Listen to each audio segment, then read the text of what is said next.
Chocolate मेरे दोस्तों, मेरे सोने और मेरे मिठड़ों, चॉकलेट सब लोग खाते हैं। हमारे यहाँ जो है इस चॉकलेट को सिर्फ बच्चों तक महदूद किया हुआ है। तो आज सब कुछ होप्स हो के चॉकलेट के बारे में डिस्कस किया जाएगा।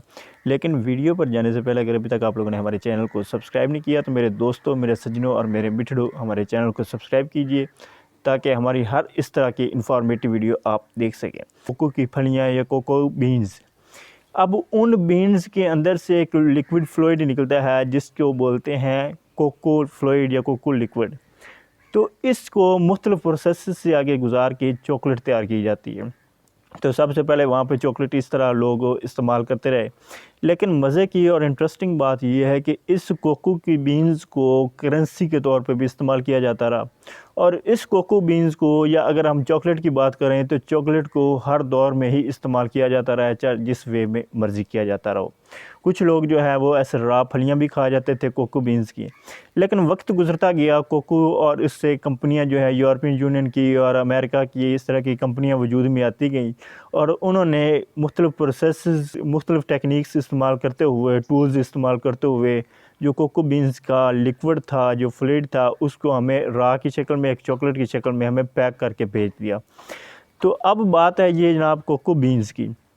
तो ये जो कोको बीन्स से हासिल होने वाली चॉकलेट है, इसको गिफ्ट ऑफ गॉड्स भी कहा जाता है, यानी कि खुदा का गिफ्ट है।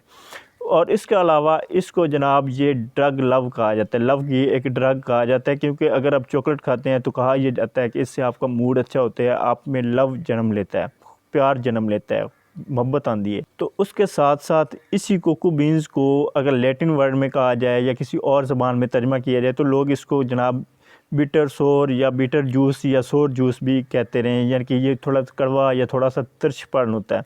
तो ये था हमारा हिस्टोरिकल बैकग्राउंड चॉकलेट का।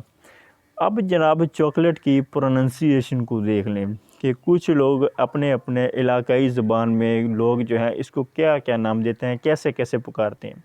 तो सबसे पहले मैं अपने इलाकाई ज़बान से शुरू करता हूँ, अपने इलाकाई लहजे से शुरू करता हूँ।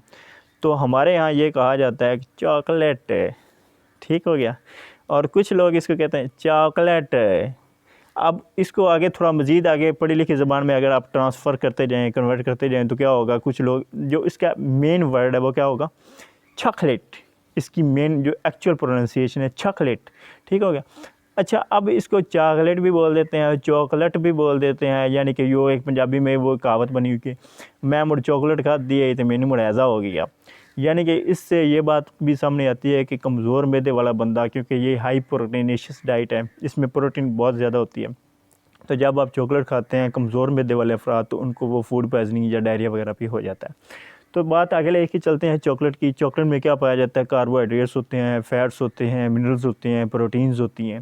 जो आपके सोल्जर, जो एथलीट्स के नौजवान जो हैं वो चॉकलेट खाते थे एनर्जी गेन करने के लिए। आप ज़्यादा मिकदार में चॉकलेट खाएंगे तो ये आपके लिए नुकसानदेह बन जाएगी, और वो सबसे पहला बड़ा नुकसान क्या होगा, आप वेट गेन करेंगे, आपका वज़न बढ़ जाएगा। अगर आप मुनासिब मिकदार में चॉकलेट खाते हैं तो ये आपको क्या करती है, ये आपकी हार्ट हेल्थ को अच्छा करती है, आपकी ब्रेन हेल्थ को अच्छा करती है, आपके IQ लेवल को बूस्ट करती है, आपकी मेमोरी को बूस्ट करती है।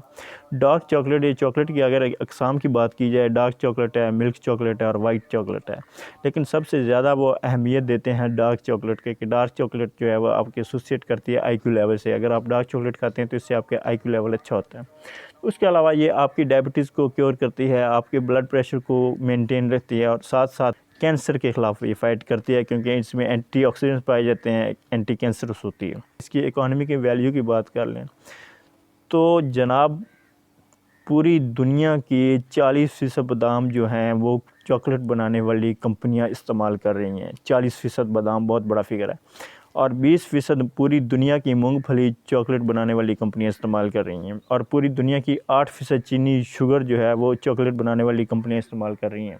और उसके अलावा 2015 के एक आइडिया और इसके तहकीक के मुताबिक ये कहा जाता है कि दुनिया की जो 18% चॉकलेट थी वो सिर्फ नॉर्थ अमेरिका ने खाई थी, इसकी वैल्यू की बेस पे। सबसे ज़्यादा जो चॉकलेट जो सेल कर रहा है वो US है, अमेरिका है। और अमेरिका तकरीबन $14 बिलियन की एक साल में चॉकलेट सेल कर रहा है, $14 बिलियन की। चॉकलेट का जो बॉक्स था ये सबसे पहले बनाया था कैडबरी ने, और कैडबरी ने 1868 में बनाया। हालिया तहकीक के मुताबिक कहा जाता है कि पूरी दुनिया की जो 60% चॉकलेट है वो नॉर्थ अमेरिका और यूरोपीय यूनियन खा रही है। तो यार इतना बड़ा बिज़नेस, और बिज़नेस के हवाले से अगर बात कर लें तो दुनिया की जो टॉप 3 कंपनीज़ हैं वो चॉकलेट बना बना कर सेल कर रही हैं और खा भी रही हैं और सेल भी कर रही हैं और बिलियन डॉलर, करोड़ों बिलियन डॉलर्स के ज़रिए मुबादला कमा रही हैं। पाकिस्तान में कौन कौन सी चॉकलेट जो है आपको मिल सकती हैं? मिचल्स है, किटकैट है, उसके अलावा डेयरी मिल्क है, गैलेक्सी है, मार्स है। तो चॉकलेट के बारे में एक चीज़ जो है कि आपने ज़्यादा मिकदार में नहीं खानी है। मैंने जो भी चीज़, excess of everything is bad, कि आप जो मुनासिब मिकदार में चीज़ खाएँ, लेकिन जो ज़्यादा मिकदार में खाएंगे अच्छी से अच्छी चीज़ भी आपके लिए ज़हर बन जाएगी। और साथ साथ एक इंटरेस्टिंग चीज़ देख लें कि ये डार्क चॉकलेट जो है इसमें पाया जाता है थियोब्रोमाइन। अगर आप 50 ग्राम भी डार्क चॉकलेट किसी बिल्ली या कुत्ते को खिलाएंगे, दैट विल बी किल्ड, वो मर जाएगा, क्योंकि वो इसमें पाया जाता है डार्क में थियोब्रोमाइन, और थियोब्रोमाइन उनके लिए बहुत ज़्यादा पॉइजनस है। और साथ साथ ना सिर्फ बिल्लियों और कुत्तों के लिए नुकसानदेह बल्कि वो इंसानों के लिए भी नुकसानदेह है जब आप वो ज़्यादा मिकदार में खाते हैं। लेकिन इंसानों की चूँकि इम्यून सिस्टम जो है इनकी निस्बत थोड़ा ज़्यादा होता है तो इसलिए वो बर्दाश्त कर पाते हैं। इनके लिए 50 ग्राम है तो आप तकरीबन 100 ग्राम खा लें। तो ये थी हमारी आज की वीडियो चॉकलेट के ऊपर। चॉकलेट को प्रेफर करें, चॉकलेट खाएं, ये ऑर्गेनिक है, ये आपकी सेहत के लिए अच्छी है। मुनासिब मिकदार की चॉकलेट अपनी ज़रूर इस्तेमाल करें, और ना सिर्फ इसको अपने बच्चों तक महदूद रखें, अपनी बच्चियों तक महदूद रखें या गिफ्ट तक महदूद रखें, बल्कि इसको अपने बुज़ुर्गों को भी खिलाएं, ये उनके लिए भी फ़ायदेमंद है। लेकिन उन बुज़ुर्गों को जिनका स्टमक अच्छा है, जिनका स्टमक डाइजेस्ट करने की सलाहियत रखता है हाई प्रोटीनियस डाइट को, तो चॉकलेट खाएँ। हमारे चैनल को सब्सक्राइब नहीं किया तो सब्सक्राइब कीजिए। मेरे सोने और मिठड़ों, दुआ में याद रखो। अल्लाह हाफ़िज़।